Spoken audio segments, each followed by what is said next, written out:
A mensagem a seguir é uma pregação da Igreja do Nazareno Nova Europa. Esteja conectado conosco pelo tablet ou smartphone e assista nossos cultos online no site inne.com.br e acompanhe nossas redes sociais facebook.com/INNEuropa e twitter.com/INNEuropa. Igreja do Nazareno Nova Europa, mudando a história de sua vida.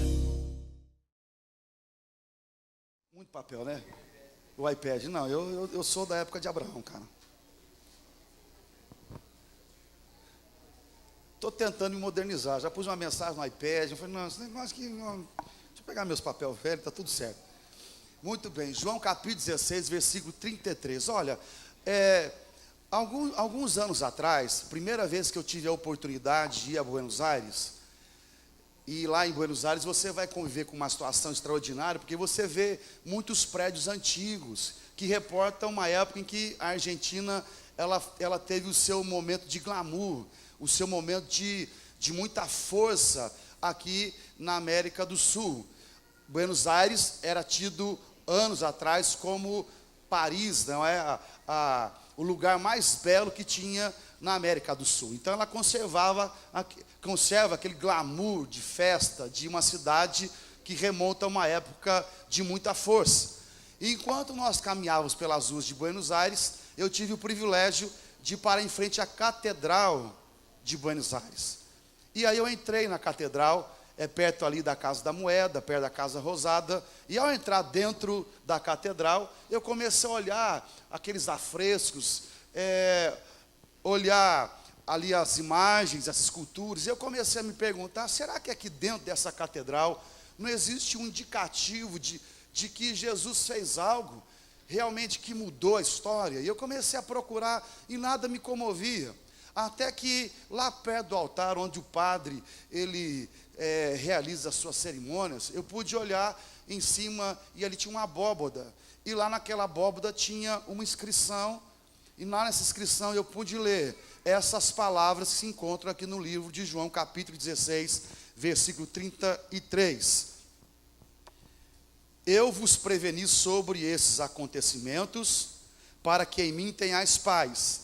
Neste mundo sofrereis tribulações, mas tende fé e coragem. Eu venci o mundo. Particularmente estava escrito lá naquela abóboda estas expressões: neste mundo sofrereis tribulações ou grandes dores, mas tenham fé, coragem, porque eu venci o mundo. Claro que ao ler essas expressões lá dentro daquela catedral, o meu coração se encheu de alegria e eu pude lembrar a respeito daquilo que Jesus de fato havia feito por cada um de nós e como ele era um vencedor. Quando pensamos em vitória, quando pensamos em que alguém tenha feito algo extraordinário e tenha vencido com tamanha propriedade, nós nos perguntamos em nosso coração, o que é que essa pessoa fez, ou teve, ou desenvolveu ao longo de sua história, que trouxe essa capacidade de ser vencedor. Quais são os passos, o que Jesus fez para vencer as suas dores, os seus adversários, e podendo dizer ao final ao Pai, está consumado. É claro que numa percepção, e nós temos essa percepção e esse conhecimento, nós ficaríamos aqui muito tempo para discursar a respeito daquilo que Jesus, ele evidenciou, praticou, para que a vitória fosse consumada ou alcançada. Mas nós queremos hoje de manhã compartilhar alguns princípios que vão ajudá-lo a fim de que você seja vencedor ou vitorioso. E eu queria ouvir nessa manhã, se há alguém aqui em nosso santuário que deseja receber vitória, que deseja ser vencedor como Deus ele foi vencedor. Se você quer vitória e deseja ser vencedor, você podia dizer aleluia onde você está? Então preste atenção, em meio a tudo aquilo que Jesus enfrentou, ele evidenciou, ele teve um comportamento. Em primeiro lugar, Jesus não permitiu que a sua vida fosse tomada pela amargura, pelo ressentimento, pela decepção, por conta daquilo que ele estava atravessando. Muito pelo contrário, o coração de Jesus, ele foi tomado por amor, e ele amou até o fim. Se você olhar João capítulo 13, versículo de número 1, você vai descobrir essa expressão na narrativa bíblica. A Bíblia diz assim: assim, pouco antes da festa da Páscoa, sabendo Jesus que havia chegado o tempo de Deus, em que partiria deste mundo e iria para o Pai, tendo amado os seus que estavam no mundo. Como é que o Senhor amou? Ele amou de que maneira, gente? Ele os amou até o fim. Ele os amou até o fim. Veja que Jesus tinha uma consciência de partida, ele tinha uma consciência daquilo que o aguardava, sabia como seria provado, aquilo que o esperava, mas mesmo tendo que enfrentar um momento contraditório, de dor, de provações, a Bíblia diz que ele amou até o fim. Amou de maneira extrema e completa, de forma absoluta, amou até o fim. Quando você lê o livro de Jeremias, lá você vai descobrir o profeta bradando e falando a respeito do próprio Deus. Com eterno amor os amei, e com bondade os atraí. Então, o Senhor Jesus, em meio às provocações, tentações e tudo o que passou, ele amou até o fim. De forma que quando uma pessoa pergunta a respeito do amor de Deus, eu gostaria de que Deus provasse o seu amor para com a minha vida. Eu gostaria que Deus me desse uma prova contundente que Ele me ama e que Ele se importa comigo. Eu gostaria de que Deus, em face a tudo aquilo que eu tenho atravessado, expressasse o seu amor. Então Paulo, ele resumiu e respondeu ao questionamento da raça humana, dizendo na sua carta aos Romanos, capítulo 5, versículo 8, se não me falha a memória: mas Deus prova o seu amor, em que Cristo morreu por nós, quando nós éramos pecadores. Não há uma pessoa que tenha passado por essa terra, um indivíduo, sendo ele de bom comportamento ou mau, que possa aferir, que possa dizer que nunca tenha sido alvo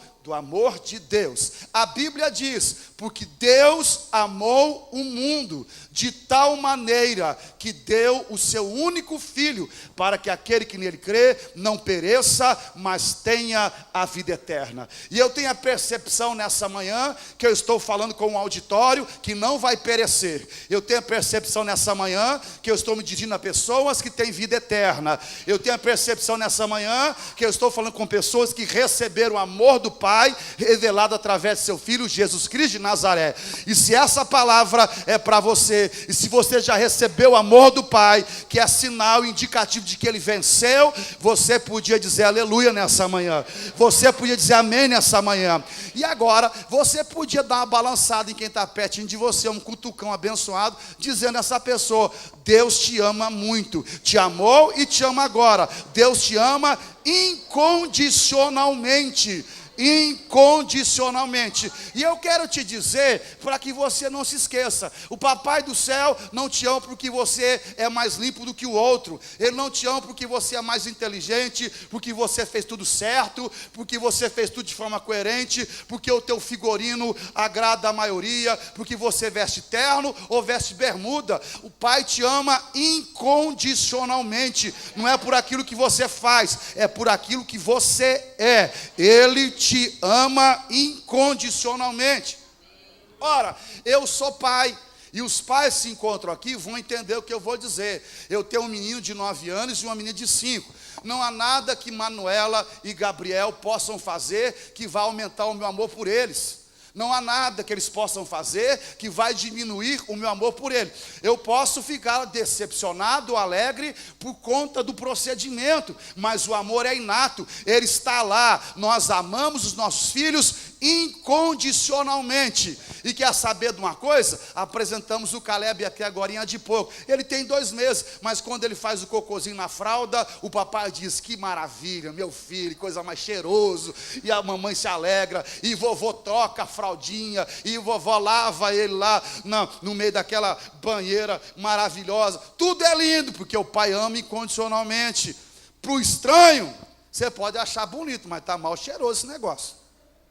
Porque papai ama a gente incondicionalmente. Você podia levantar suas mãos e glorificar o Senhor, porque Ele te amou em meio às severas provações, Ele te amou quando foi questionado, Ele te amou quando as pessoas não davam crédito à sua mensagem, Ele te amou quando Ele foi crucificado, Ele te amou em todo o tempo até o fim, e Ele vai te amar por toda a eternidade, razão pela qual Ele foi preparar moradas para cada um de nós, e pôde falar a respeito do que iria fazer. Não se turbe o vosso coração, crê em Deus, crê também em mim. Na casa de papai tem muitas moradas que eu estou preparando, e é para lá que você, meu filho, vai, e é lá que você vai morar, e nós vamos ter o prazer de ao longo da eternidade caminhar juntos para todo sempre. Você podia dizer aleluia onde você está, querido?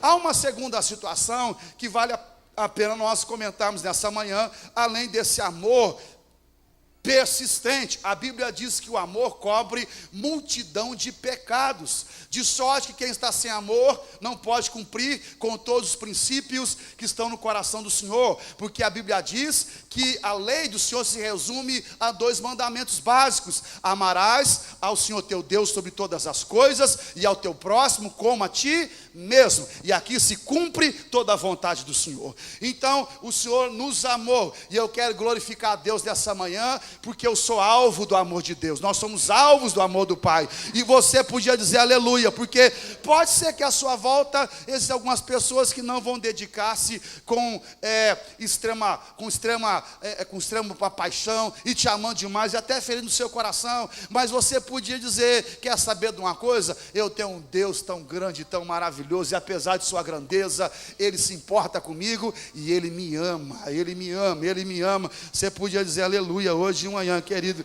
Segundo lugar, muito me impressiona o comportamento de Jesus em face à grande provação que Ele passou. Segundo lugar, o Senhor Jesus, além de nos amar, Ele teve a capacidade de desprezar a afronta de seus adversários.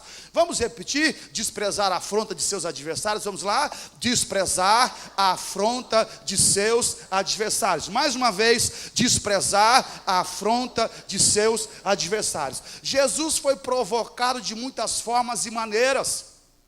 Ele andou com Judas, um traidor. Ele esteve convivendo com pessoas que o afrontavam por conta daquilo que ele pregava, anunciava, por conta de seu comportamento. O Senhor foi confrontado de muitas formas e maneiras. Num momento de grande confronto, por ocasião de sua prisão, Pedro quis defendê-lo, tirou a espada e cortou a orelha de Malco.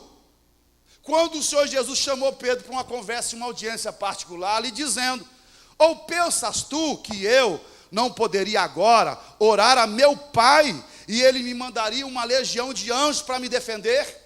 Ora, uma legião de anjos era composta de cerca de 72 mil soldados. O Senhor estava falando de potencial, de defesa.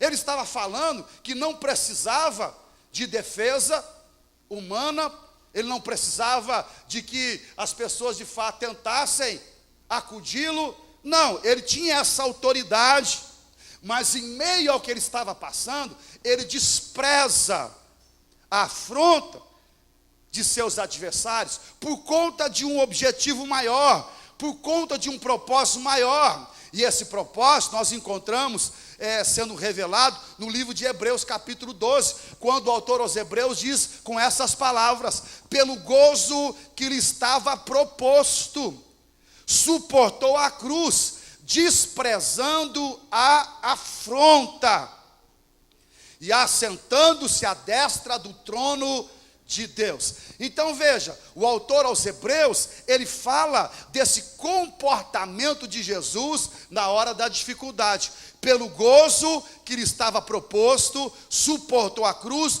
desprezando a afronta. Ele despreza a afronta pelo gozo que lhe estava proposto. Ele suporta a cruz por conta do gozo que lhe estava proposto. Mas que gozo é esse que lhe estava proposto?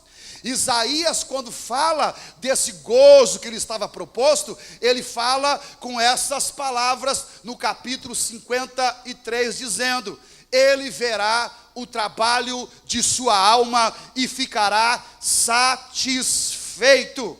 Ele verá o trabalho de sua alma e ficará satisfeito. O trabalho da alma do Senhor, o gozo que lhe estava proposto, diz respeito a nos tornar reis e sacerdotes, filhos de um grande Pai, que nós tivéssemos a alegria de poder nos relacionar com Deus outra vez. Então o Senhor, Ele suporta a afronta, Ele suporta, Ele despreza. E se há algo que traz tamanho incômodo aos nossos adversários, é quando eles despejam sobre nós a sua carga, despejam sobre nós a sua pressão, despejam sobre nós os seus argumentos, e ainda assim, você olha, desconversa, como se aquilo não maculasse o seu coração, e você dá as costas e prossegue para o alvo.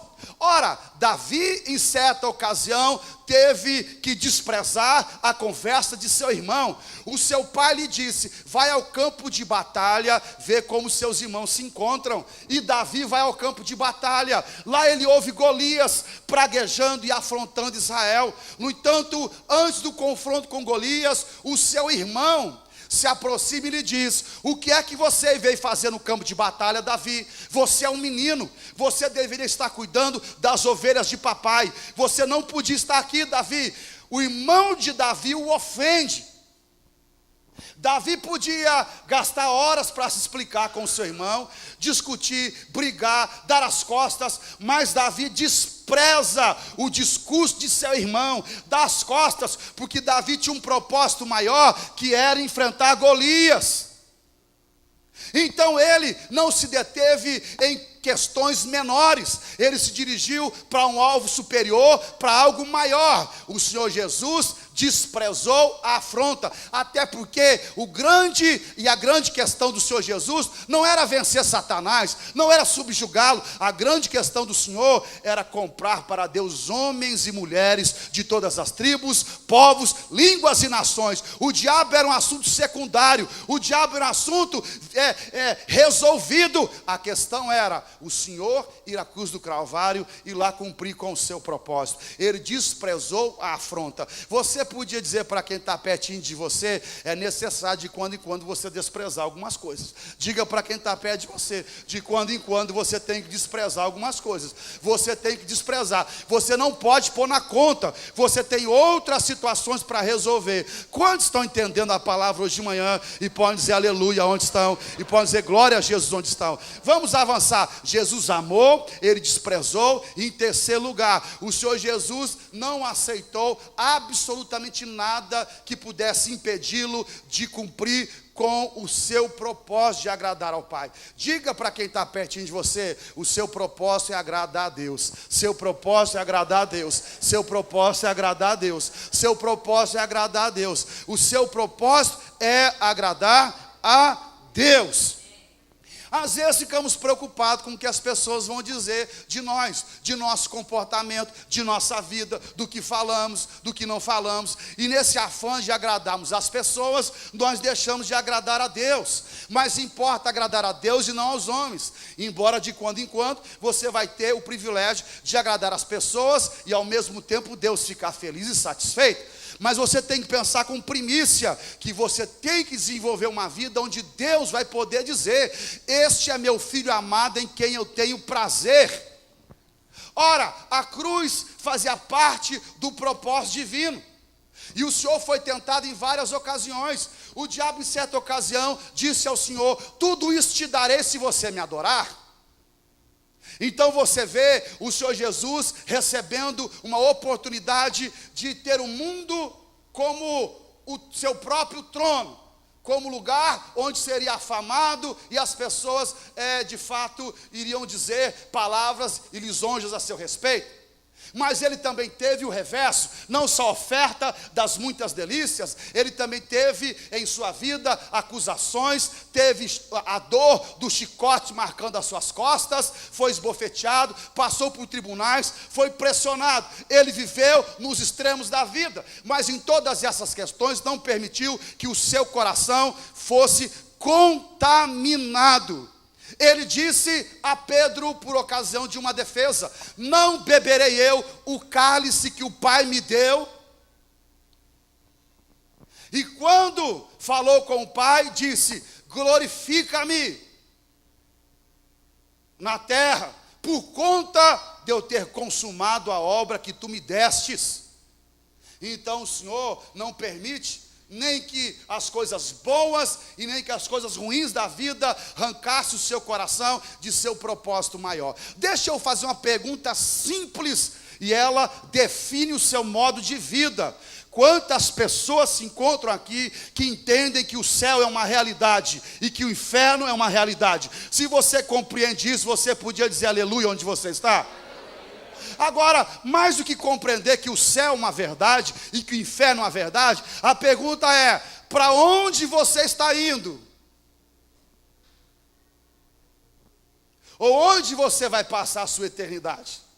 Então eu quero acreditar que todos nós vamos responder com propriedade e certeza. Quem está dizendo hoje aqui nesse santuário que um dia vai colocar os pés santos e glorificados nas ruas de ouro? Quem pode dizer que um dia vai nadar no rio da vida e vai sentar naquela mesa extraordinária com os apóstolos, com Jesus, vai ter aquela ceia, aquele banquete, e o Senhor vai nos abençoar com as lindas histórias de como criou o mundo, como formou tudo, e como era você, e etc, e como foi assado, e tudo que você pensar. Quem é que pode pensar que vai um dia afofar as suas vestes espirituais numa nuvem lá? Eu não sei como vai ser, porque não subiu no nosso coração que Deus preparou, mas podemos brincar, imaginar e ter o nosso imaginário solto para imaginar ou pensar naquilo que papai tem para a nossa vida. Mas quantos podem dizer, como diz a velha canção: caminhando vou para Canaã, caminhando vou para Canaã, glória a Deus, caminhando vou para Canaã. E se eu vou para Canaã, eu vou deixar mentira, e se eu vou para Canaã, eu vou deixar engano, e se eu vou para Canaã, eu vou deixar da prostituição, eu vou deixar do adultério, eu vou deixar da traição. Se eu vou para Canaã, eu vou ser fiel. Se eu vou para Canaã, eu vou ter um comportamento de oração, de jejum, de leitura da palavra, eu vou ser cheio do Espírito. Se eu vou para Canaã, você vai para Canaã. Se você vai para Canaã, você podia dizer aleluia. Se você vai para Canaã, você podia dizer glória a Jesus. Se você vai e vai cumprir com o propósito de Deus, com o cálice que você tem que beber, como Jesus bebeu, e nós como servos e discípulos não somos maiores do que o Senhor. Se você vai para Canaã, você podia dizer aleluia onde você está? Se você vai para Canaã, seu coração tem que estar cheio de amor, tem que desprezar a afronta, e você não pode perder o propósito maior de sua vida. O propósito maior de sua vida, santa, menina, homem, não é você trabalhar 200 horas por dia, até porque não tem. Não é você estudar sem fim, não é você se dedicar às delícias dessa vida, embora sejam de importância. Não é. Você precisa dar lustre à sua vida espiritual, você precisa vencer os desafios de hoje, você precisa colocar a sua vida de fato e observar que o dia de nossa redenção se aproxima, está mais perto hoje do que ontem. É tempo de despertar, de aclarear a visão, de deixar algumas lutas que não acrescentam, não te ajudam, e algumas virtudes que não te ajudam para trás, porque você vai para Canaã, você vai para Canaã. O Senhor tinha um propósito e um alvo, e não permitiu que nenhuma situação contaminasse a sua alma. Deixa eu perguntar, tem gente que está ouvindo o que eu estou dizendo aqui hoje cedo, e pode dizer aleluia e amém, porque está compreendendo? E se você vai para Canaã, empurra quem está pertinho de você. Como é que anda a sua bagagem? Como é que anda o seu coração? Como é que anda as suas roupas? Como é que anda a sua mala? Como é que anda os seus segredos? Como é que anda a sua família? Como é que está o seu coração? Será que no céu vai chegar gente com o coração cheio de ódio? Será que no céu vai chegar gente com o coração ressentido? Será que no céu vai chegar gente com o coração adoecido? Não, Senhor, no céu é lugar de gente com o coração puro, santificado, santo, arrumado. Então, se você vai para Canaã, arruma seu coração. Eu vou ver um bocado de gente lá, aleluia. Você podia olhar para quem está pertinho de você: ó, você arruma a sua vida comigo aqui, cara, porque para ir para o céu nós temos que estar arrumadinho. Está casado, brigando com a esposa, não é não? Brigando, você acha que para o céu, Jesus vai chegar lá e ó, vai puxar a ficha. Ou você não vai não, o negócio é o seguinte: você falou 3 vezes que a sua mulher não presta, 2 que ela não cozinha bem, e não pediu perdão. Então como é que vai ser esse negócio? E aí o senhor vai puxar a sua ficha, dona. Você judiou do seu marido, né? Jejum interminável, né? O homem clamando, subindo pelas paredes, e você Vai ter que aguentar. Fornalha. Cova de Daniel. Leão. Fica feliz, meu bem. Jesus vai estar com você. Ele não quer Jesus, ele quer você, filha. Jesus ele já tem. Vai orar mais? Não, ele já é santificado. Mas ele também é santificado através de sua vida, filho. Então, para ir para o céu tem que arrumar. Quem tem propósito de ir para o céu? Quem tem propósito para o céu? Quem tem, né? Você tem propósito para o céu? Você podia dizer aleluia, vou para o cara, não. Propósito, o Senhor tinha um propósito, não permitiu que nada atrapalhasse. Vamos avançar, porque senão não vai dar tempo, gente. Vamos correr. O último lugar, Jesus se encontrou e teve essa vitória, porque ele não perdeu o controle das suas emoções. Olha para quem está pertinho de você, pergunta, como é que andam as suas emoções nesses dias? Como é que andam as suas emoções? Hein? Anda tomando muito remédio para ficar em pé? Se não tomar, você anda assim? Anda tomando muito remédio para não chorar demais, para dormir. De quando em quando acontece com a gente. Nós não somos de ferro, irmão.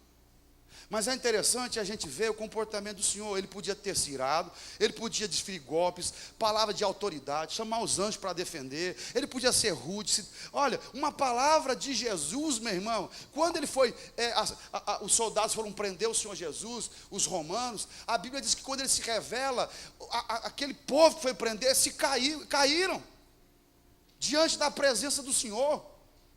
Quando Jesus falava, as multidões se impressionavam com o discurso, com a palavra, com o ensinamento.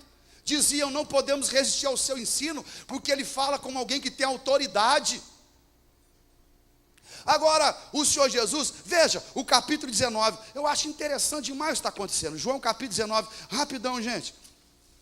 Eu quero fazer uma aplicação e a gente poder orar. Olha só, capítulo 19, versículo 5. Jesus já havia sido humilhado, espancado, passado em várias audiências. Agora ele está perante Pilatos. Versículo 5. Então, assim que Jesus veio para fora, usando a coroa de espinhos e a capa de púrpura, disse Pilatos ao povo, eis aí o homem. Ao ver os chefes dos sacerdotes, os guardas gritaram, crucifica-o, crucifica-o. Pilatos contestou, dizendo, levai vós hoje e crucificai, pois eu não encontro nele culpa alguma. Responderam os judeus, nós temos uma lei, e conforme essa lei ele deve morrer, pela blasfêmia de se declarar filho de Deus. Entretanto, ao ouvir essa apelação, Pilatos ficou mais atemorizado, e voltando para dentro do pretório, interrogou a Jesus, de onde vens tu? Todavia, o que Jesus fez?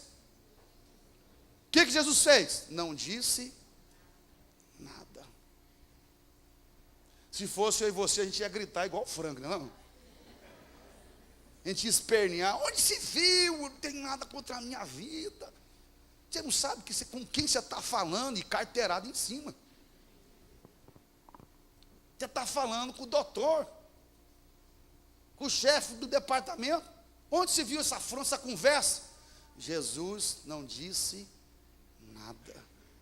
Nada. Eu gosto disso demais. Nos encanta ver Jesus no controle, no pleno domínio do exercício de suas funções, escolhendo subjugar suas emoções, desequilibrando por completo toda a situação do adversário que tinha por interesse desfocá-lo, para que ele não cumprisse com aquilo que o Pai havia lhe ordenado.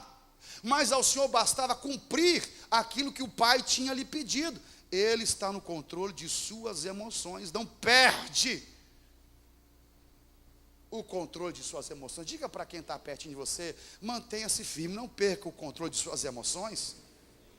Não perca o controle. Veja, é tão interessante ver o que está acontecendo. O capítulo 13 do livro de João, vamos rapidinho para a gente ver. O Senhor está passando por uma fase probatória, difícil. Mas veja, capítulo 13, ele escolhe falar de amor, 13 e 34. Veja só, 13 e 34, um novo mandamento vos dou, que vos ameis uns aos outros. Ele escolhe falar sobre paz, sobre esperança, 14 e 18, ele diz, não vos deixarei órfãos, voltarei para vós. Ele escolhe falar sobre paz, versículo 27, deixe-vos a paz, a minha paz vos dou. Ele escolhe falar de vitória, eu venci o mundo. Ele escolhe orar, interceder, capítulo 17, versículo 11, não ficarei muito mais no mundo, mas eles ainda estão no mundo, eu vou para ti, Pai Santo, protege-os em teu nome, o nome que me deste, para que sejam um, assim como somos O Senhor escolhe ter outras atitudes, mas ao chegar perante Pilatos, ele se cala. Como se dissesse: eu estou no pleno controle de todas as situações. As minhas emoções continuam firmes na rocha, no Deus que me enviou. Você podia, mais uma vez, cutucar quem está pertinho de você e dizer: não perca o controle de suas emoções. Não perca o controle de suas emoções. Saiba o que você está fazendo. Saiba o que você está realizando. Saiba o que você está necessitando. Agora, muito me encanta tudo que está acontecendo, porque as atitudes de Jesus, elas ganham em dimensão de importância à luz daquilo que ele passou. Elas ganham em dimensão de valor à luz do que sofreu. Veja que nos últimos instantes de sua vida, 3 situações, eu vou citá-las rápidas, para que você ponha no seu coração o que ele passou, além de ser crucificado. Veja que nos últimos instantes, antes da cruz ser o seu alvo, e ele consumar a sua obra na cruz, Jesus, ele sofreu a dor da traição. O capítulo de número 18 vai nos falar sobre esse momento do Senhor Jesus. Você lê o capítulo 18, você vai encontrar o Senhor Jesus sendo traído por um filho, traído por um discípulo. Versículo 1 ao versículo 6 nos fala sobre isso. Versículo 2: e Judas, o traidor, conhecia aquele lugar, pois frequentemente Jesus se reunia ali com os seus discípulos. Então veja, Jesus, perto de assumir todo esse compromisso, ele é traído. Não existe uma situação tão pavorosa, tão dura, que magoa tanto o coração de alguém como a traição. Agora, não pense que você vai passar por essa vida sem com que alguém traia os seus princípios, a sua alma, a sua fidelidade, aliança. Em algum aspecto, mais cedo ou mais tarde, você vai sentir o peso de uma traição. De um filho que faz aquilo que você pediu para que não fosse feito, de uma conduta de alguém que é reprovável, de alguém que quebra a aliança que um dia foi firmada no altar ou com a família. A traição é um fato e ela dói. O Senhor Jesus foi traído por alguém que era íntimo, por um discípulo, por Judas. Então, os passos de vitória do Senhor ganham dimensão de importância quando descobrimos que o Senhor Jesus foi traído perto de sua crucificação. O Senhor não só foi traído, ele sofreu a injustiça antes de ser crucificado. Dor da injustiça, dor de um mundo perverso. Você há de convir, se você ler a Bíblia, você vai descobrir, lá no capítulo 18 ainda, vamos observar como diz e a gente caminhar, versículo de número 12. Olhe para o texto onde você vai poder encontrar essa palavra, versículo 12, capítulo 18 e 12. O destacamento de soldados com seu comandante e os guardas dos judeus prenderam Jesus e o amarraram. O conduziram a Anás, sumo sacerdote, naquele ano. Sugeriram que deveria morrer. Muito bem, agora você vai observar a cena que se desenvolve. O Senhor Jesus diz, versículo 38 do capítulo 18, onde a palavra é dada por Pilatos após o julgamento. Então Pilatos questionou a Jesus: que é a verdade? E assim que disse isso, saiu de novo para onde estavam reunidos os judeus e disse-lhes: não encontrei falta alguma nesse homem, nenhuma falta, nenhum pecado, nada, não acho nele crime algum. Embora o Senhor Jesus não tivesse cometido pecado algum. Capítulo 19. Pilatos tomou a Jesus e o mandou flagelar. Foi entregue para ser crucificado. Como pode o justo ser condenado? Como pode? Isso porque o Senhor Jesus enfrentou um mundo injusto, um tribunal injusto, uma liderança injusta. A Bíblia diz que o mundo jaz no maligno e não vai privilegiar aquele que escolheu andar com Deus. aquele que escolheu ter um casamento puro, aquele que escolheu ter uma atividade profissional ilibada, aquele que escolheu andar sem a corrupção, corromper a sua alma. O mundo não vai favorecer, porque nós não somos do mundo, passamos por ele, somos cidadãos do reino. Então você tem que entender que além da dor da traição, de quando em quando, você vai ser alvo de um tipo de injustiça, no trabalho, na faculdade, na igreja, fora dela, aonde quer que seja. Mas quando ela acontecer, você tem que se lembrar que o seu coração tem que estar cheio de amor.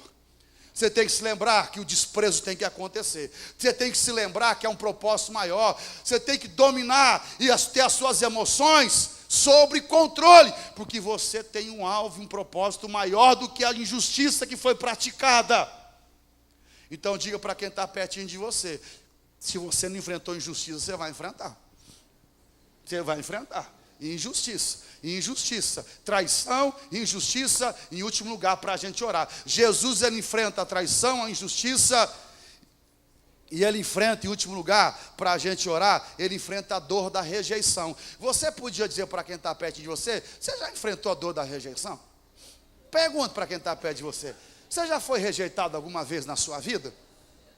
Ora, não existe ninguém nesse santuário que possa dizer que nunca foi rejeitado em algum aspecto. Ora, quando a gente era menor, hoje se fala de bullying, mas lá na nossa época não era bullying. Como é que era o nome, gente? Era zoação mesmo, pronto. Na escola, na faculdade, quem é aqui que não pode falar que já teve um apelido que incomodou? E geralmente o apelido diz respeito a algo que você não gostava, algo que você puder dizer: eu tiraria isso da minha vida, mas as pessoas descobriram sua fragilidade e começaram a classificá-la de uma forma incoerente. Depois de certa maturidade, você vai crescendo, você vai deixando de lado. Então, cara, é igual o cara que anda de Fusca. Esses dias eu vi uma plaquinha assim: é Fusca mesmo, mas está todo pago. Porque tem bacana que não anda de Fusca, mas paga até a volta de Jesus. E anda de bacana, posando para baixo e para cima. E chega em casa, meu irmão, uma discussão, porque para pagar o carnê é dureza. E a mulher dizendo: a gente podia fazer tanta coisa. Homem, troca para um Fusca que não paga nada. Então veja, todos nós sofremos com algum aspecto da rejeição. Veja o que acontece com Jesus. Olha, você vai observar, capítulo 18, versículo 40. Os judeus se reúnem. Era costume naquela festa de soltar um prisioneiro. E agora está lá Jesus, com todo o seu currículo, com todo o seu potencial, uma vida santa, maravilhosa, apaixonante. Um homem que só fez o bem enquanto viveu, curou cegos, leprosos, um homem que pregou nas sinagogas, um homem que foi dito a seu respeito, o próprio Deus disse: esse é meu filho, filho de Deus.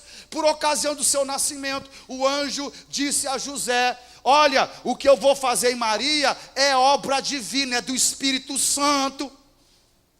Com um currículo extraordinário. E agora está lá Jesus num palanque e Barrabás no outro. E Pilatos vem. E alguém talvez que era fã de Jesus dizia: essa é uma barbada quando perguntar entre Jesus e Pilatos. Imagina, Barrabás é um malfeitor, bandido, ladrão, encapetado, demoniado, 7 legião, 200 legião, se pôr a mão cai, a palavra dele é ruim, é sujo, é homicida, só rouba, só pilha e só quer fazer baderna. Não dá para comparar Barrabás e Jesus, não dá para comparar. Mas quando pergunta: quem é que vocês desejam caminhar com vocês? Quem é que vocês querem como parceiro? Quem é que vocês querem pelas ruas de Jerusalém? Quem é que vocês querem defendendo vocês? Quem é que vocês querem como líder? Quem é que vocês querem? Quem vocês preferem? E a multidão gritou: Barrabás, Barrabás, Barrabás e Barrabás. E Jesus: pode crucificar. Rejeição, traição, injustiça, rejeição. E o Senhor, em meio a toda essa situação, Ele tem o seu coração banhado em amor. Ama até o fim. Ele não perde o controle das emoções. ele tem um alvo, não permite que a sua vida saia do rumo, ele despreza tudo. Porque a sua vida era para agradar o seu Deus. Dias atrás eu contei aqui, vou repetir. Dias atrás a minha filha, na escola eu fui buscar a Manuela, perto das 6. Estou lá no colégio, ela vem gritar comigo, corre, esperando o Gabriel sair um pouquinho mais tarde agora. E ela vem no meu ouvido, papai, o que foi, filha? A minha amiga, ela não quer brincar comigo, quer brincar com a outra. Como é que a gente resolve um negócio desse? 5 anos, a outra já rejeitando. E a sua filha com 5 anos sendo rejeitada. O que você diz? E sabe, quando isso aconteceu, Deus pôs uma frase no meu coração e um gesto, eu comecei a falar com meu filho e a minha filha. E agora, todo dia, a gente vai falando dele. É assim, eu faço assim como se fosse uma continência. E eu digo para minha filha e para o meu filho, filha, você é maior do que isso. Você é maior do que isso. E aonde você pisar, vai brilhar. Porque tem a bênção de Deus. Ah, papai, mas a minha sandália não tem, como é que ele não lá? Glitter? Não tem, minha sandália não tem glitter. Filho, um dia você vai entender, filha. Deus falou para Josué, todo lugar que ele pisar, Deus vai abençoar. Onde você pisar, vai brilhar, filha. E ó, filho, ó, já sei, papai, eu sou mais forte que isso. Você é mais forte do que isso, porque você tem Deus.